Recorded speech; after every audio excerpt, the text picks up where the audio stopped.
Malam itu, hujan deras mengguyur kota Jakarta tanpa henti, meninggalkan hanya aku dan Paman Budi di rumah besar keluarga yang sepi. Saat dia memegang tanganku dan berkata dengan suara bergetar, "Andi, aku mencintaimu sebagai seorang pria, bukan sebagai pamanmu," hatiku berhenti berdetak sejenak dan dunia seolah runtuh di sekitarku. Aku duduk di soa ruang tamu yang sudah usang, cahaya lampu kuning redup menyinari wajah Paman Budi yang penuh kerutan khawatir. Usiaku baru 24 tahun, baru lulus kuliah dan kembali tinggal di rumah orang tua untuk membantu usaha kecil keluarga. Sementara Paman Budi yang berusia 38 tahun sudah lama menjadi tulang punggung setelah ayah meninggal 2 tahun lalu. Malam ini ibu dan adik-adik pergi ke kampung halaman di Jawa Tengah untuk acara keluarga, meninggalkan kami berdua saja. Aku tidak pernah menduga bahwa malam biasa ini akan berubah menjadi titik balik hidupku. Paman Budi menatap lantai, tangannya masih memegang tanganku dengan lembut tapi tegang. "Makan Paman Andi." "Sudah bertahun-tahun Paman sembunyikan ini. Setiap kali melihatmu tumbuh menjadi pria dewasa, perasaan ini semakin kuat. Aku tahu ini salah, kita keluarga, tapi aku tidak bisa bohong lagi pada diriku sendiri." Kata-katanya seperti pisau yang menusuk dada. Aku menarik tangan, berdiri dan berjalan ke jendela, melihat hujan yang membasahi halaman. Di Indonesia, di mana norma keluarga dan agama begitu kuat, pengakuan seperti ini bukan hanya rahasia, tapi bom yang bisa menghancurkan segalanya. Aku ingat bagaimana tetangga-tangga sering bergosip tentang anak muda yang berbeda, bagaimana keluarga besar kami selalu menekankan pernikahan dan cucu. Bagaimana mungkin Paman yang selalu menjadi teladan, pria tangguh yang mengurus kami semua, bisa merasakan hal ini. Aku berbalik, suaraku gemetar. "Paman, ini gila. Kita keluarga. Apa yang akan dikatakan ibu? Apa yang akan terjadi pada kita?" Paman Budi bangkit, matanya berkaca-kaca. "Aku tahu, Nak. Paman sudah coba melawan bertahun-tahun. Menikah dulu, tapi gagal karena hati Paman tidak pernah ada di sana. Sekarang denganmu di sini setiap hari, aku tidak tahan lagi." Malam berlalu dengan percakapan panjang, kami duduk di lantai, minum teh hangat sambil bercerita. Aku mendengar bagaimana Paman merasa terjebak sejak remaja, bagaimana tekanan masyarakat membuatnya menyembunyikan identitasnya, bekerja keras di kantor pemerintahan hanya untuk terlihat normal. Aku sendiri merasa bingung karena selama ini aku melihat Paman sebagai ayah pengganti, bukan sebagai ini. Rasa syok bercampur dengan rasa kasihan, dan entah kenapa, ada sedikit rasa hangat yang aneh di dada. Kami tidur larut malam, tapi tidurku gelisah. Besok pagi hujan masih turun dan aku tahu hidup kami tidak akan pernah sama lagi. Aku mulai memikirkan masa kecilku, saat Paman mengajarku naik sepeda, membantuku belajar, selalu ada untukku. Apakah perasaan itu sudah berubah sekarang? Aku takut pada apa yang akan datang, pada reaksi keluarga, pada bagaimana masyarakat Jakarta yang ramai ini akan memandang kami. Tapi di balik ketakutan, ada pertanyaan yang mulai muncul di benakku, apakah ini hanya pengakuan Paman, atau ada sesuatu di dalam diriku yang juga mulai terbangun.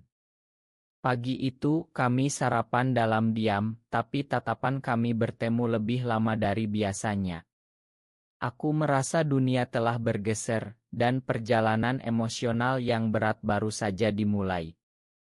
Keesokan harinya, suasana rumah terasa berbeda, seperti ada awan gelap yang menggantung di atas kepala kami berdua. Aku bangun dengan kepala penuh pertanyaan, mencoba mengingat setiap kata yang dicapkan Paman Budi semalam. Di dapur, dia sudah menyiapkan nasi goreng sederhana, aroma bawang dan kecap memenuhi ruangan kecil itu. "Andi, kita harus bicara lagi," katanya pelan sambil menuang kopi. Aku duduk, tanganku dingin meski udara Jakarta pagi ini lembab. Paman mulai bercerita lebih dalam tentang perjuangannya. Dia menceritakan masa mudanya di desa Jawa, bagaimana dia merasa berbeda sejak SMA, tapi dipaksa menikah oleh orang tua untuk menyelamatkan nama keluarga. Pernikahannya dengan bibi yang berakhir cerai karena dia tidak bisa memberikan kasih sayang yang tulus. Aku merasa seperti penipu setiap hari, Andi. Di kantor, di masjid, di pertemuan keluarga, aku selalu berpura-pura. Aku mendengarkan, hatiku teriris. Sebagai keponakan, aku selalu mengaguminya, tapi sekarang aku melihat sisi rapuh yang selama ini disembunyikan. Aku mulai berbagi perasaanku sendiri, meski ragu. Paman, aku tidak marah. Tapi aku takut. Di Indonesia ini, orang seperti kita sering dianggap sakit atau dosa besar. Teman-temanku di kampus pernah cerita tentang teman mereka yang diusir keluarga karena hal serupa.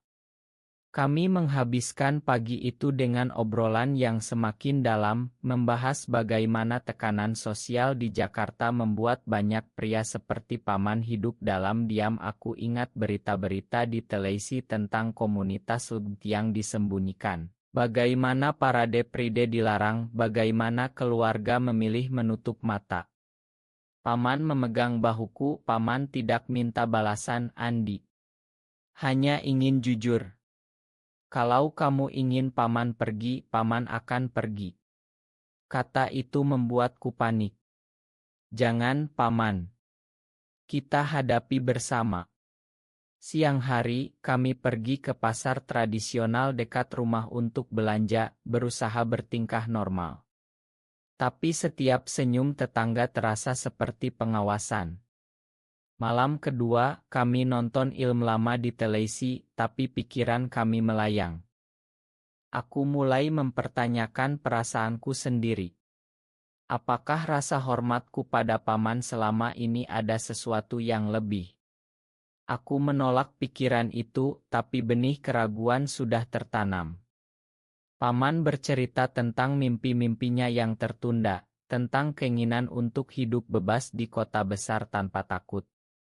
Aku merasa dewasa secara mendadak, memikul beban rahasia ini. Konflik batin mulai muncul, antara kasih sayang keluarga dan perasaan baru yang aneh. Kami tidur di kamar masing-masing, tapi aku mendengar paman mondar-mandir di kamar sebelah. Besok ibu akan pulang dan aku tahu kami harus memutuskan bagaimana menyembunyikan atau menghadapi ini. Perjalanan ini baru permulaan, penuh dengan pertanyaan yang belum terjawab tentang siapa aku sebenarnya.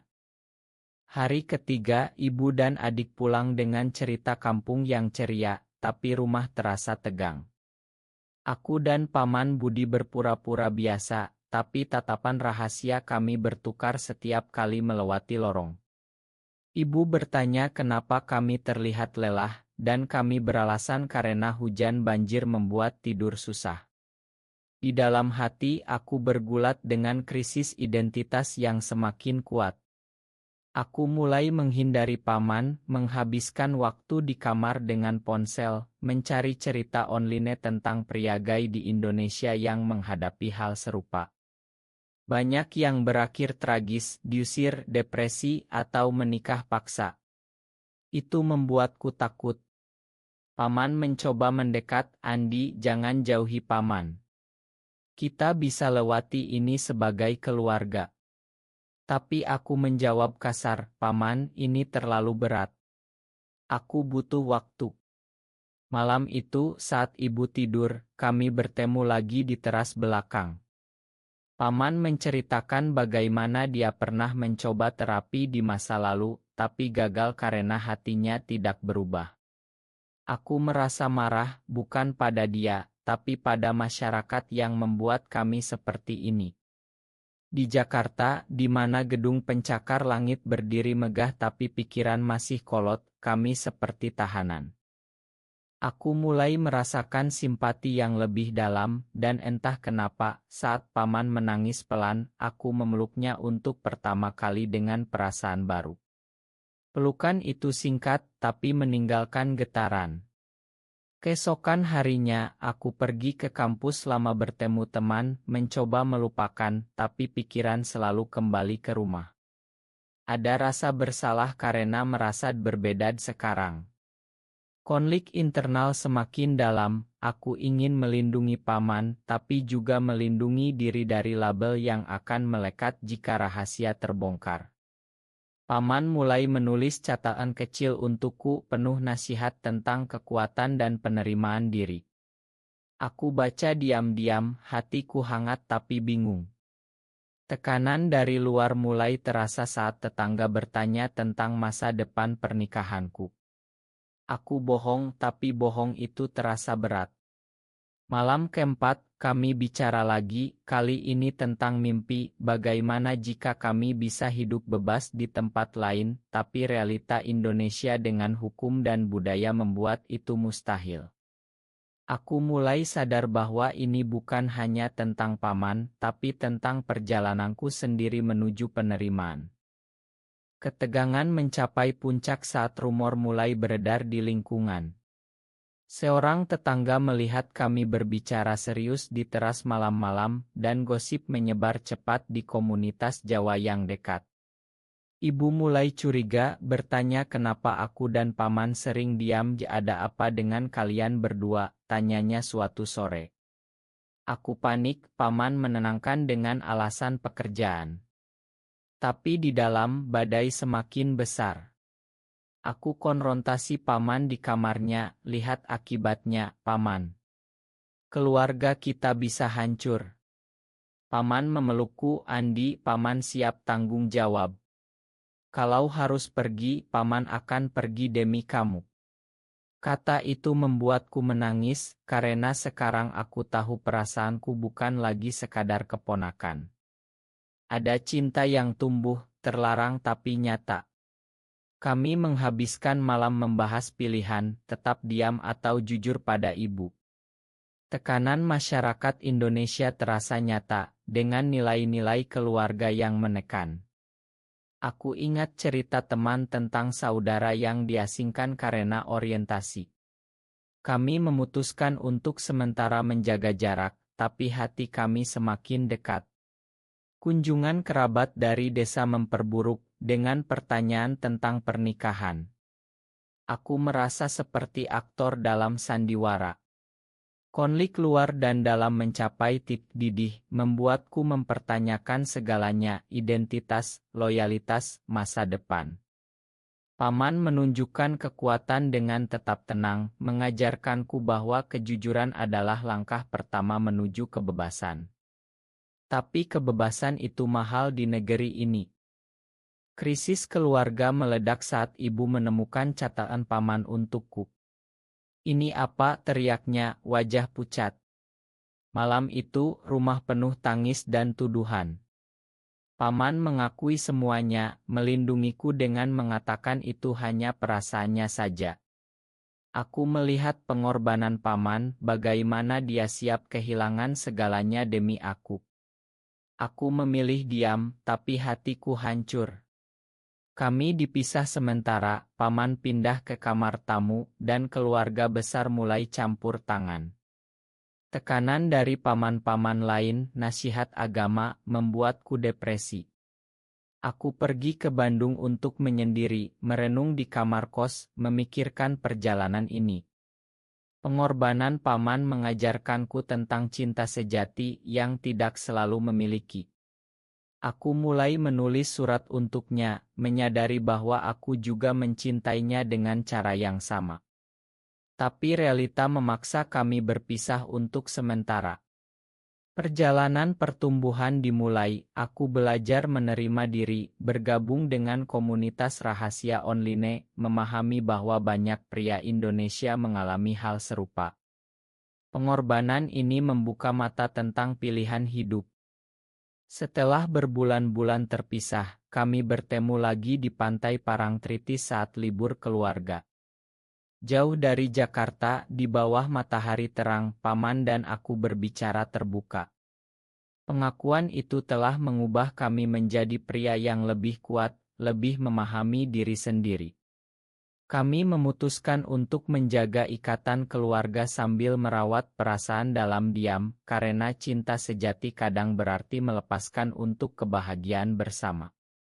Aku bertemu dengan teman baru yang menerima, tapi hatiku selalu ingat Paman sebagai katalisator pertumbuhanku. Keluarga perlahan menerima perubahan kami tanpa tahu rahasia penuh. Hidup berlanjut dengan kedamaian baru, meski luka lama masih ada. Di akhir perjalanan emosional ini, aku sadar bahwa kejujuran telah membebaskan kami dari belenggu sendiri. Apakah cinta sesama pria dalam ikatan keluarga seperti ini benar atau salah jika membawa pertumbuhan dan kedamaian batin? Benar atau salah?